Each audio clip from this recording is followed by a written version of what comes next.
लेकर आज तक आज मॉडर्न डिजिटल इंडिया भी बन चुका है, आप अभी भी वही डेवलपमेंट की बात करो, कुछ नया नहीं है यहाँ पे कुछ करने को। डेवलपमेंट जो कि महज शायद डीडीसी बीडीसी वो अच्छी डेवलपमेंट करते हैं, आप वही डेवलपमेंट की बात कर रहे हो। क्यों ना मैंने अभी लगभग 15 मिनट हो गया गुजर और एसटी की बात कर रहे हैं आप, बाकी लोग भी। नेशनल कॉन्फ्रेंस की ये पकड़ नहीं है, नेशनल कॉन्फ्रेंस का यहाँ डर है, डर की वजह किस बात का डर? आप मेरी बात सुनिए, ये प्रधानमंत्री जी ने लागू किया है नहीं, ये उन्होंने लागू किया है पहले लड़कियों के लिए 5-6 स्टेटों में ये सब कुछ हो रहा है, और शायद कश्मीर, ठीक है कश्मीर में भी हो जाएगा, जब 2-3 स्टेटों में हो जाएगा आहिस्ता आहिस्ता कश्मीर भी पहुंच जाएगा। अल्लाह क्या करेंगे आप। एक बात, अब क्योंकि इंटरव्यू बहुत लंबा जा रहा है कि मेरी बात सुनिए, आप कंक्लूड में बोलिए कि आप अपनी पार्टी यहाँ पे कंगन में वोट डिवाइड करने के लिए आई है या नहीं। आपने काम किया उस वक्त मुफ्ती साहब ने एक जुल्म से, ज़्यादती से, और नेशनल कॉन्फ्रेंस की 1996 से लेकर 2002 तक जो जुल्म था उस जुल्म से आज़ाद किया, ख़त्म किया। आपको शायद नहीं पता होगा, आप छोटे होंगे, उस वक्त के नौजवान से पूछो कि हर 1 किलोमीटर के बाद एक नाका लगा होता था, वहाँ गाड़ियों से उतार के मारते थे, वो मुफ्ती साहब ने उस वक्त जुल्म से आज़ाद किया। तो ये धारा 370 ख़त्म होने के बाद जम्मू कश्मीर में नई पार्टियाँ वजूद में आई, और नई पार्टियों में नए चेहरे भी हमें आजकल देखने को मिल रहे। जो ही असेंबली इलेक्शंस का ऐलान किया गया तो हर एक पार्टी जो है वो सरगर्म हुई, जिनमें से खासकर जो है अपनी पार्टी जो है वो हमें ज़मीन पे अब दिखाई दे रही है।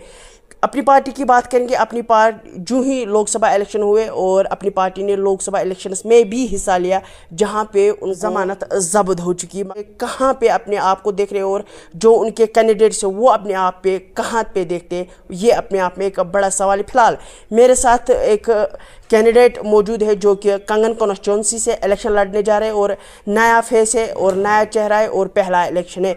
अता साहब, आपका बहुत बहुत शुक्रिया अपनी पार्टी और अपनी पार्टी में आना, और ख़ासकर कंगन की अगर हम बात करें कि जहाँ पे पीडीपी और एनसी जिन्होंने वोट बैंक बनाया, और अपनी पार्टी जो कि महज 3 साल हो गए, आप कंगन में इलेक्शन लड़ने जा रहे, क्या एक्सपेक्टेशंस और कहाँ पे आप अपनी पार्टी को अभी कंगन में देख रहे हैं? कश्मीर अपनी पार्टी का ताल्लुक है, तो इस वक्त एक छोटे से वक्त में 1-1.5 साल के अंदर पूरे जम्मू कश्मीर के हर खित्ता में, हर जगह में, हर वार्ड में जम्मू कश्मीर अपनी पार्टी का एक स्ट्रक्चर जो है वो खड़ा है।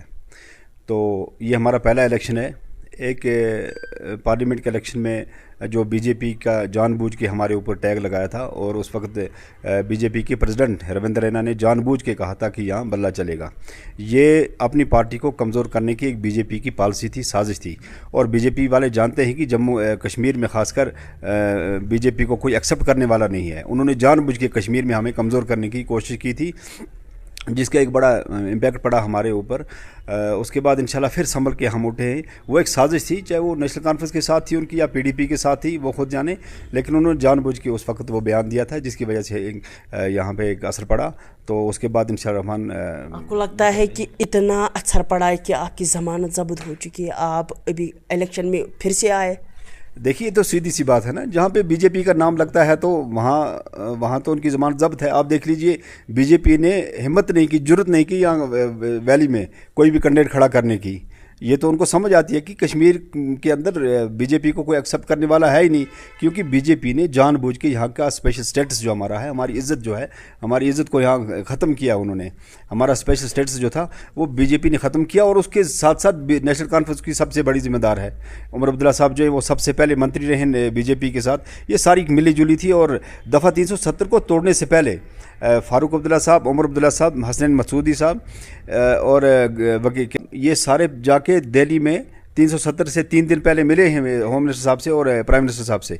उनसे मिलकर इन्होंने यहाँ पे वो पॉलिसी के तहत 370 को ख़त्म किया। ये नेशनल कॉन्फ्रेंस की बहुत ही बड़ी चाल थी, और नेशनल कॉन्फ्रेंस वाले चाहते थे कि एक बार ये चीज़ ख़त्म हो जाए, क्योंकि 1.5 साल हो गए अपनी पार्टी है।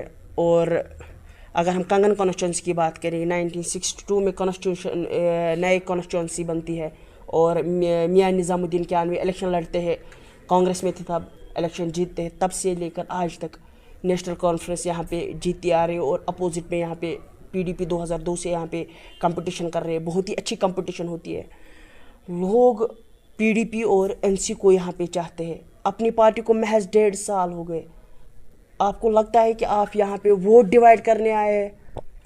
देखिए, विजन और सोच अपनी अपनी है।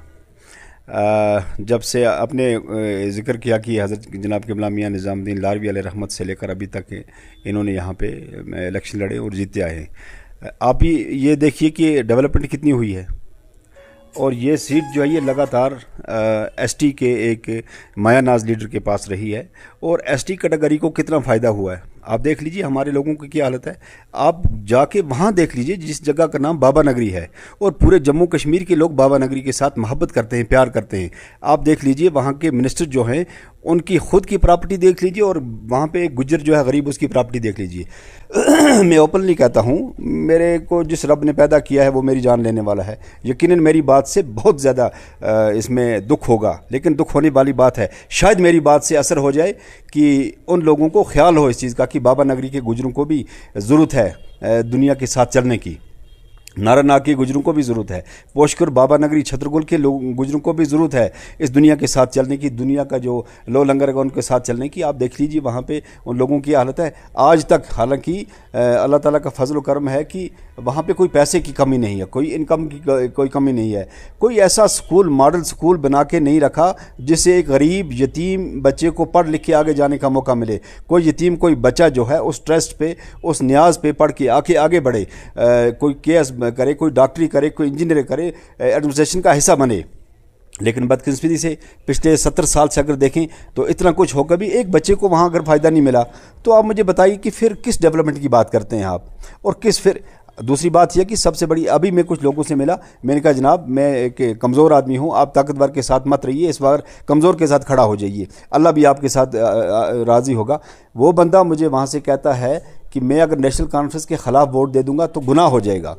जिस कौम के अंदर अभी ये कंसेप्ट हो, मैं हारूं या जीतूं ये अलग सवाल है, लेकिन मैं ये जदोजहद जारी रखूंगा जब तक कंगन की कौम को एक बाशूर कौम ना बनाऊं, जब तक कंगन के गुजर को एक बाशूर गुजर ना बनाऊं, उसको ये ना समझ आए कि पीरी। आपने अभी भी गुजर की बात की, बात सुनी मैंने, नहीं मैं जुमला पूरा करूंगा, क्योंकि कश्मीरी कम्युनिटी जो है वो समझ चुके हैं, वो पीरी मरीदी और सियासत को समझते हैं। लेकिन बदकिस्मती ये है कि हमारी गुजर कम्युनिटी के लोग जो है वो सियासत और पीरी मरीदी को साथ लेकर जाते हैं। मैं कोशिश करूंगा कि इन लोगों को, इन सीधे साधे लोगों को इस सिस्टम से बाहर निकालने के लिए कि अगर आप पीर से मोहब्बत करते हैं, हज़रत जनाब बाबा जी साहब लारवी अलैहि रहमत से मोहब्बत करते हैं, तो फिर उनका जो मिशन है, उनका जो रास्ता है वो अल्लाह के साथ जोड़ने का रास्ता है। जी साहब की जो तसानीफ है उनको पढ़ लीजिए। जी साहब ने गुनाहगार को, भटके हुए को अल्लाह और अल्लाह के रसूल का रास्ता दिखाया है। फारूक अब्दुल्ला और नेशनल कॉन्फ्रेंस का और उमर अब्दुल्ला साहब का रास्ता नहीं दिखाया है। आज के जो पीर हैं वो कहते हैं कि आप नेशनल कॉन्फ्रेंस से जुड़िए, उमर साहब से जुड़िए, बाकी लोगों से जुड़िए। ये अनफॉर्चुनेट हमारी कौम के लिए एक लम्ही फिक्रिया है। मुझे उम्मीद है कि आज का नौजवान समझेगा और समझने की सलाहियत रखता है कि वोट नेशनल कॉन्फ्रेंस को देना खुदा न खास्ता कोई गुनाह नहीं है। और पुंछ से रजौरी के पिछले पार्लियामेंट के इलेक्शन में बहुत सारे मौलवी ने ऐसे बयान दिए हैं कि क़यामत के दिन आपकी शफात नहीं होगी। इतने पावरफुल मिनिस्टर थे, उसके बावजूद मियां अल्ताफ़ साहब ने अपनी कम्युनिटी के लिए इतना कुछ नहीं किया जो करना चाहिए था। मैं वो साहब की तफसील बताता हूँ जो मेरे इसमें ज़हन में है। एक जब अल्ताफ़ साहब यहाँ फॉरेस्ट के मिनिस्टर थे, उस वक्त पार्लियामेंट के अंदर फॉरेस्ट राइट एक्ट को इम्प्लीमेंट किया हुआ था और जम्मू कश्मीर की असम्बली में पास करना था, नहीं किया। अगर आप कैबिनेट मंत्री हैं, आपने उस वक्त एक क्राइटेरिया मुरतब करके कैबिनेट में ये पास कर देना चाहिए था कि जहाँ पे जंगल के अंदर जो हमारी कम्युनिटी का लोग रहता है, जो हमारी बस्तियाँ रहती हैं, वो इस क्राइटेरिया को फॉलो करके इनको हकूक़ मिलने चाहिए। उस वक्त कुर्सी अपनी थी, मिनिस्टर अपना था, पूरा सिस्टम अपना था, पूरी एडमिनिस्ट्रेशन अपनी थी, तो पटवारी से लेकर सेक्रेटरी तक सब अपने थे। उस वक्त इस गुजर को अगर फ़ायदा मिलता फॉरेस्ट राइट एक्ट का एक क्राइटेरिया मरतब करके, तो शायद आज PMY वाले जो लोग हैं एसटी और गुजरों की बात क्यों करते हैं? ना, मैंने अभी लगभग 15 मिनट हो गया गुजर और एसटी की बात कर रहे हैं आप, बाकी लोग भी यहाँ पे हैं। इतने बड़ी कोई हॉस्पिटल फैसिलिटी नहीं है जिसकी वजह से हमारे लोगों को फ़ायदा मिले। आप गुंड से लेकर गांदरबल तक या इस इलाके में पूरा देख लीजिए, जितने भी अस्पताल बने उनके अंदर कोई भी फैसिलिटी नहीं है। सिर्फ बिल्डिंग बनी है और बिल्डिंग ठेकेदारों के लिए बनी है, उनके अंदर स्टाफ कहाँ है इस चीज़ का कोई पता नहीं है।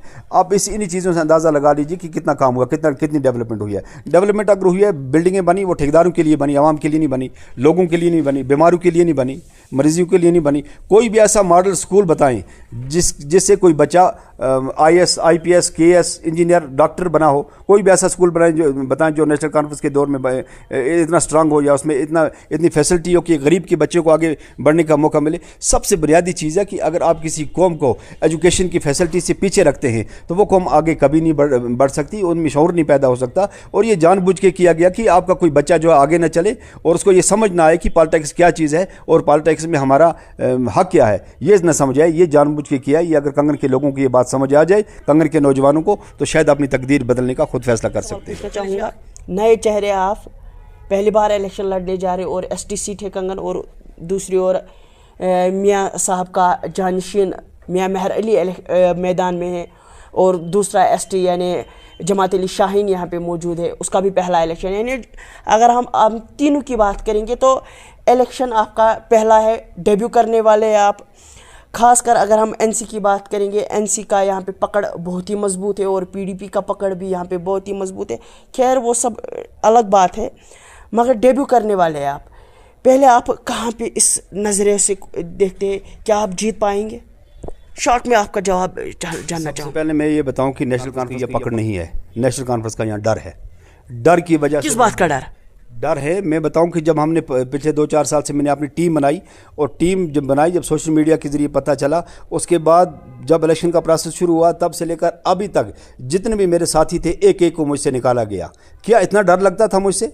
इतने डर की थी नेशनल कॉन्फ्रेंस PDP से नहीं डरती, मुझसे डरती। मैं तो अभी नया हूँ, कंगन मेरे लिए नया नहीं है, लोगों के लिए मैं नया हो सकता हूं। मैं कंगन की हर जगह की हर दर्द को समझता हूं, कहां पे क्या दर्द। आप मुझे बताइए, सुनो, मैं सच्चाई डिफीट दे मियां मेहर अली। मैं बिल्कुल, अगर नेशनल कॉन्फ्रेंस के पास ये मुद्दा है कि आप बिजली फीस गरीबों की माफ़ करोगे, अगर नेशनल कॉन्फ्रेंस के पास ये मुद्दा ये मैनिफेस्टो मेरी बात सुनिए, ये मैनिफेस्टो आपने शायद नेशनल कॉन्फ्रेंस का नहीं पढ़ा है, या यानी कि PDP का भी शायद नहीं पढ़ा है। जिस तरीके से आप बिजली फीस की बात करें, उन्होंने भी पहले ही मैनिफेस्टो में ये रखा है कि जम्मू कश्मीर के नागरिकों को हम 200 यूनिट बिजली फ्री देंगे। ये आपने पढ़ा होगा। वो उन्होंने तब कहा कि हम 200 यूनिट फ्री देंगे, जब अल्ताफ बुखारी साहब ने 500 का पहले ऐलान किया हुआ था। फ्री क्यों नहीं दे रहे हैं? पहले तो आज से 5-6 साल पहले अगर हम बात करेंगे, यही 80 रुपीज़ का बिल आता था ST लोगों को। अगर कोई मुलाजिम शख्स होता था ज़्यादा से ज़्यादा 150, फिर शायद 210 हो गया। तो फ्री की बात आप क्यों नहीं कर रहे फिर? ये नेशनल कॉन्फ्रेंस का देन है कि यहाँ के प्रोजेक्ट जो हैं हमारे, वो NHPC को बेचे गए और यहाँ के लोगों को मालूम रखा गया, और उल्टा हमारी बिजली वहाँ से रिटर्न हमें महंगे दामों पे खरीदनी पड़ती है। ये नेशनल कॉन्फ्रेंस का देन है, इन्होंने हमारे प्रोजेक्ट्स को बेचे। PDP की बात आप क्यों नहीं कर रहे हैं? अब PDP का कुल मिला के 3 साल का, 2 साल का ये टर्न रहा है। इसमें 5 साल में आप 17 साल में से 5 साल माइनस करो, 75 में से 5 साल माइनस करो तो 17 साल। PDP ने यहाँ पे ज़्यादा हुकूमत नहीं की, बेशक 2002 में की, और फिर लास्ट टाइम जो हुआ सो उसकी तरफ नहीं जाना। मगर आपको पता है कि मुफ्ती साहब यहाँ पे होम मिनिस्टर रह चुके हैं, वो कुछ कर सकते थे कश्मीर के लिए। वो मुफ्ती साहब उस वक्त कांग्रेस के इस पे थे, और जिसमें भी थे, मगर होम मिनिस्टर कश्मीर के थे। लेकिन मुफ्ती साहब ने 2002 में यहाँ के इसको कश्मीर में जो जुल्म और ज़्यादती हो रही थी उसको आज़ाद किया, उस जुल्म से आज़ाद किया। हमें मुफ्ती साहब की वो चीज़ याद रखनी है। उससे पहले क्या हुआ, उस वक्त हिंदुस्तान की पार्लियामेंट के मिनिस्टर थे, वो खाली मुफ्ती साहब नहीं चला रहे थे हिंदुस्तान को, उसमें वज़ीर आज़म भी था, उसमें बाकी लोग भी थे। लेकिन जम्मू कश्मीर में वैसे थे चीफ मिनिस्टर जब मुफ्ती साहब ने काम किया, उस वक्त मुफ्ती साहब ने एक जुल्म से, ज़्यादती से, और नेशनल कॉन्फ्रेंस के 1996 से लेकर 2002 तक जो जुल्म था, उस जुल्म से आज़ाद किया, ख़त्म किया। आपको शायद नहीं पता होगा, आप छोटे होंगे, उस वक्त के नौजवान से पूछो कि हर 1 किलोमीटर के बाद एक नाका लगा होता था, वहाँ गाड़ियों से उतार के मारते थे। वो मुफ्ती साहब ने उस वक्त जुल्म से आज़ाद किया। तो ये PDP की हुकूमत से आप इत्तेफाक रखते हैं? सवाल पूछना चाहूँगा, क्योंकि आप पॉलिटिक्स जानते हैं। अगर आपको PDP ऑफ़र करती है कि आप हमारे साथ अलायंस करो या तो हमारे साथ सरकार बनाओ, डू यू एग्री दैट कि आप उसके पास जाएंगे अगर PDP कुछ सीटें ले पाती है तो? अब वो इलेक्शन के बाद ही पता चलेगा कि किसके साथ अलायंस करना है। एक तो आइडियोलॉजी हमारी आपस में सोच जो है वो मिलनी चाहिए, उसके बाद ही अलायंस का कुछ हो सकता है। PDP की करना क्या समझो इस बात का? मैं PDP की तारीफ बिल्कुल नहीं करता हूँ। میں PDP کے کچھ کاموں کی تعریف کروں گا، کیونکہ ہم مسلمان ہیں، اسلام ہمیں یہ کہتا ہے کہ جس نے اچھا کام کیا اس کا شکریہ ادا کرو، یہ ہمارا فرض بنتا ہے، اور جس نے جو کام اچھا نہیں کیا ہم اس کا شکریہ کیوں ادا کریں گے۔ میں PDP کی تعریف نہیں کرتا ہوں، PDP سے بھی بہت ساری غلطیاں ہوئی ہیں، BJP کے ساتھ الائنس کر کے جموں کشمیر کے ایک ماحول کو جو ابھی ماحول ہے کشمیر میں، ڈو یو تھنک دیٹ کہ جو یہاں پہ ابھی ہو رہا ہے، بے روزگاری عروج پہ ہے، ڈرگس عروج پہ ہے، یعنی تشدد، ابھی لوگوں کو گھٹن سی محسوس ہو رہی ہے کہ یہ سب کچھ PDP نے کیا، اس بات پہ آپ ایگری کرتے ہیں؟ بالکل، جب مفتی صاحب کی ڈیتھ ہوئی، مفتی صاحب نے ایک ویژن لے کر، ایک سوچ لے کر اعلانس کیا تھا، اس کے بعد پوری ہوم منسٹری کو جو ہے کشمیر میں حریت کانفرنس کے دہلیز پہ لا دیا تھا، یعنی کہ کشمیر کے لوگوں کے پاؤں میں لا دیا تھا پورے ہندوستان کی گورنمنٹ کو، لیکن اس وقت کی قیادت نے غلطی کی جس کی وجہ سے یہ سارا بھگتنا پڑا۔ مفتی صاحب تو اتنا کر سکتے تھے، مفتی صاحب کے بعد جو ہوا وہ غلط ہوا، اس کے بعد PDP نے BJP کے ساتھ الائنس نہیں کرنا تھا، کیونکہ وہ مفتی صاحب ہی تھے جو اس چیز کو فیس کر سکتے تھے۔ اس کے بعد PDP کی کچھ غلطیاں ہوئی ہیں جس کی وجہ سے آج یہ ساری چیزیں ہمیں فیس کرنی سوال پوچھنا چاہوں گا جاتے جاتے، جو بھی چلیے جی، جس طریقے سے آپ نے این سی کو نشانہ بنایا، چلیے جی، جو ہوا سو ہوا، الیکشن کا دور ہے، ابھی ماحول گرم ہے، سارے لوگ اپنے قسمت آزمانے کے لیے آ رہے ہیں، گاندربل میں بھی ایسا ہی حال ہے اور کنگن میں بھی ایسا ہی حال ہے۔ جو این سی یعنی میاں الطاف نہیں کر پائے، اب اس کا مہر علی جو نہیں کر پائے گا، یعنی NC نے جو بھی نہیں کیا وہ آپ کر پائیں گے؟ اور اگر کر پائیں گے تو کیا کریں گے آپ؟ نیشنل کانفرنس کی تقریروں کو سنو، آپ نیشنل کانفرنس کی مینیفیسٹو کو سنو۔ میں کنگن کی بات کروں، میں وہاں کیا، میں کنگن کی بات کر رہا ہوں۔ کنگن میں سب سے جو بڑا مدعا ہے اس وقت، ہمارا نالا سندھ کے آس پاس اس وقت ہمارے غریب لوگوں کو کنسٹرکشن نہیں کرنے دیتے۔ نیشنل کانفرنس یہ NC کی بات ہو رہی ہے، NC بھی یہی کہہ رہے ہیں۔ یہ تو نیشنل کانفرنس کے لوگوں نے یہ اسٹے کروایا جناب۔ یہ تو ابھی کی اگر ہم بات کریں گے ان کا بھی یہی منشور ہے، PDP کا بھی یہی منشور ہے کنگن میں۔ الگ کیا ہے آپ کے؟ الگ ہمارا یہ ہے کہ ہم 5 سال سے جو 18 سال سے جو اوپر نوجوان ہیں وہ اس وقت ڈپریشن کا شکار ہے، وہ سمجھتا نہیں کہ میں دنیا کے جب لو لنگر میں داخل ہوتا ہوں، شادی ہوتی ہے، اس کے بچے ہوتے ہیں تو اس کو پریشان ہوتا ہے۔ ہم چاہتے ہیں کہ ان کو ایک پینشن ملنی چاہیے پرمنٹ روزگار تک، کہ اس کو 5,000 منتھلی ملنا چاہیے تاکہ وہ اس کو ایکسٹینڈ ملے آگے بڑھنے کا۔ سب سے پہلے اگر آپ کے لیے، نوجوان کے لیے آپ کے پاس کوئی پالیسی نہیں ہے تو اس کے بعد کیا ہو سکتا ہے آپ کے پاس؟ آپ یوتھ کو اپنے ساتھ جوڑتے ہو، یوتھ کے لیے تو کچھ بات کرو۔ کوئی بھی اسٹیٹمنٹ آپ کی نیشنل کانفرنس کی آپ کو نہیں ملے گی، اور کیا کچھ کریں گے اور کیا کچھ کریں گے آپ؟ اور سنیے نا، نیشنل کانفرنس کے پاس کوئی بھی ایسی اسٹیٹمنٹ آپ کی نہیں ملے گی کہ 18 سال کے اوپر نوجوان کو ہم کیا دینے جا رہے ہیں، بالکل نہیں ہے۔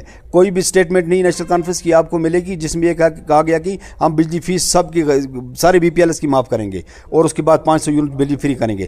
آپ دیکھیے، انہوں نے ایک تو وہ بات رکھی ہے لوگوں کو لبھانے کے لیے، لیکن حقیقت میں کرنے کے لیے کچھ نہیں ہے ان کے پاس۔ یہ کریں گے نہیں کیونکہ ان کو پتہ ہے ہم نے پروجیکٹس بیچے ہیں، ہم کس منہ سے دہلی والوں کے پاس جائیں گے۔ ہمارا سٹینڈ یہ ہے کہ ہم دہلی والوں کو بتائیں گے کہ ہمارے پروجیکٹس واپس دے دو، ہماری بجلی واپس دے دو، اور کم سے کم ہمارے غریب کو بجلی فری دے دو۔ یہ ہمارا مینیفیسٹو ہے۔ نیشنل کانفرنس کے پاس کون سا ہے؟ وہ کہتے ہیں 1 لاکھ نوکریاں ہم لگائیں گے۔ چلو ٹھیک ہے، 7 لاکھ میں سے 1 لاکھ نوکریاں لگا کے آپ کتنے لوگوں کو روزگار دے سکتے ہیں؟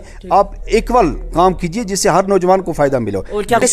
آپ میری بات سنیے، یہ پردھان منتری جی نے لاگو کیا ہے؟ نہیں، یہ انہوں نے لاگو کیا ہے پہلے لڑکیوں کے لیے 5-6 اسٹیٹوں میں یہ سب کچھ ہو رہا ہے، اور شاید کشمیر، ٹھیک ہے کشمیر میں بھی ہو جائے گا، جب 2-3 اسٹیٹوں میں ہو جائے گا، آہستہ آہستہ کشمیر بھی پہنچ جائے گا۔ اللہ کیا کریں گے آپ؟ اب بات سنیے نا میری، اب کشمیر میں تو ابھی نہیں ہوا، اور جو پارٹی اس وقت لڑ رہی ہیں ان کے پاس یہ منشور نہیں ہے۔ ہم تو چاہتے ہیں، یہ ہمارا منشور ہے، ہم اس پہ کام کریں گے۔ یہ بتائیں، یہ کھل کے بتائیں کہ ہم آپ کی بجلی فیس اب معاف کریں گے۔ باضابطہ عمر صاحب ایک اسٹیٹمنٹ دینا چاہیے۔ ایک بات، اب کیونکہ انٹرویو بہت لمبا جا رہا ہے کہ میری بات سنیے، آپ کنکلوڈ میں بولیے کہ آپ اپنی پارٹی یہاں پہ کنگن میں ووٹ ڈیوائیڈ کرنے کے لیے آئی ہے یا نہیں؟ ووٹ ڈیوائیڈ کر کے ہم کس کو فائدہ دینا چاہتے ہیں، مجھے بتائیے۔ یہی تو بول رہے ہیں، کس کے ووٹ ڈیوائیڈ کرنے کے لیے آپ، ڈو یو تھنک آپ یہاں پہ پراکزی ہے؟ ہمارے کس کے پراکزی ہیں؟ نہیں، آپ بتائیے۔ ہمارے مد مقابلے نیشنل کانفرنس اور PDP ہے۔ PDP سے ہماری PDP سے بنتی ٹھیک ٹھاک بنتی ہے، جس طریقے سے آپ نے انٹرویو دیا PDP سے آپ کو ٹھیک ٹھاک بنتی ہے، صرف آپ نیشنل کانفرنس کو تذکرہ نشانہ بنا رہے، کیوں؟ PDP से हमारी बिल्कुल बनती नहीं है। हमारी दोनों पार्टियां जो हरीफ हैं, हमारे जो नज़रियात जो डिफरेंट है, हमारे नज़रियात अलग हैं। हम PDP को क्यों फ़ायदा देंगे जबकि PDP से अल्ताफ़ बुखारी साहब जो है नाराज़ होकर निकले, नई पार्टी बनानी पड़ी। 45 से लेकर आज तक आप सारे पार्टीज, मैं अपनी पार्टी की बात नहीं कर रहा हूँ जिसको महज ही 1.5-2 साल हो गए, उसको मैं निशाना नहीं बनाऊंगा। मैं जनरल से बनाऊंगा, नेशनल कॉन्फ्रेंस, कांग्रेस, PDP जो भी यहाँ पे रह चुके। 45 से लेकर आज तक, आज मॉडर्न डिजिटल इंडिया भी बन चुका है। आप अभी भी वही डेवलपमेंट की बात करो, कुछ नया नहीं है यहाँ पे कुछ करने को। डेवलपमेंट जो कि महज शायद DDC BDC वो अच्छी डेवलपमेंट करते हैं, आप वही डेवलपमेंट की बात कर रहे हो, क्यों? मैं कंगन के हर नौजवान के हाथ में लैपटॉप देखना चाहता हूँ। मैं चाहता हूँ कि हर एक नौजवान जो उसके हाथ में लैपटॉप हो। और कंगन में पहली बार सबसे एक बड़ा प्रोजेक्ट सेंट्रल गवर्नमेंट की तरफ से जेड मोड का आया था। मुझे बताइए वहाँ ठेकेदार कौन है, वहाँ किन लोगों ने काम किया है, वहाँ किन लोगों की गाड़ियाँ लगी हुई हैं, वहाँ किन मज़दूरों को मौका मिला है। तो ये देखने वाली चीज़ है कि अगर कंगन के लोगों को वहाँ मौका मिलता अच्छे तरीके से, एक आधे को आटे में नमक 100 में से अगर 2 को मिल गया उससे वो मैटर नहीं करता है। जितना भी हक मिलना चाहिए था वो कंगन के नौजवान को मिलना चाहिए था। लेकिन कंगन की जो पावरफुल फैमिलियां थी उन्होंने खुद जाके वो कॉन्ट्रैक्ट पकड़ लिए, खुद जाके उसमें हाथ मार लिए। तो कंगन के नौजवान की कहाँ सिफारिश करते वो? तो मैं आज के बाद अपने नौजवान के पास लैपटॉप देखना चाहता हूं। मैं अपने नौजवान को इस बेरोज़गारी की दलदल से निकल कर एक अलग दुनिया के साथ जुड़ा हुआ देखना चाहता हूं। मैं इस नौजवान को कारोबार की इसमें सिस्टम में देखना चाहता हूं, बिज़नेस के सिस्टम में देखना चाहता हूं। मैं इस नौजवान को खुशहाल देखना चाहता हूं। और वो खुशहाली के लिए हमारी पार्टी के पास, जम्मू कश्मीर अपनी की पार्टी के पास एक विजन है, सोच है, एक नज़रिया है कि हम इस नौजवान को आगे कैसे ले सकते हैं। आज तक लैपटॉप की बात नहीं की, आज मैं ओपनली कहता हूँ कि मैं कंगन के नौजवान के हाथ में लैपटॉप थमाना चाहता हूं। जितनी भी CDF फंड्स होगी MLA की जो होती है, मैं सबको उस फंड से लैपटॉप देना चाहता हूं कि ताकि वो दुनिया के इस लो लंगर के साथ अपनी खुशहाली को इंटरनेट के साथ अपने आप को जोड़े और देखे कि मुझे ज़िंदगी आगे कैसे बसर करना ज़रूरी है। ये हमारी पार्टी का विजन है। अदरवाइज़ अगर नेशनल कॉन्फ्रेंस के पास या PD के पास ये चीज़ें हैं तो आप देख लीजिए, उनको एक रवायती सियासी, मुझे चुन चुन के दाना एक एक जमा करना है। मैं इस पॉलिटिक्स में जो है पहली बार आया हूं और नेशनल कॉन्फ्रेंस को लगातार 4 पुश्तों से एक बनी बनाई हुई बिल्डिंग मिली है और मुझे ये बिल्डिंग बनानी है। रातों रात इनकलाब भी नहीं आते, लेकिन इनकलाबी सोच पैदा करने के लिए मैं आया हूँ। इंशाअल्लाह रहमान इनकलाबी सोच में नौजवानों के अंदर पैदा करूँगा, कंगन की कौम के अंदर इनकलाबी सोच पैदा करूँगा और जब तक इनकलाब ना आए तब तक मैं पीछे नहीं हटूँगा। चलिए जी, बहुत बहुत शुक्रिया। ये थे हमारे साथ अत्ता मोहम्मद जो कि अपनी पार्टी के एक कैंडिडेट है, कंगन कॉन्स्टिट्यूंसी में इलेक्शन लड़ने जा रहे हैं। और कंगन के लोग इस बार किसके सर पे ताज देखना चाहते हैं, ये अपने आप में एक बड़ा सवाल है और लोग ये फैसला करेंगे। मज़ीद अपडेट्स के लिए आप बने रहे द कास्ट पोस्ट के साथ।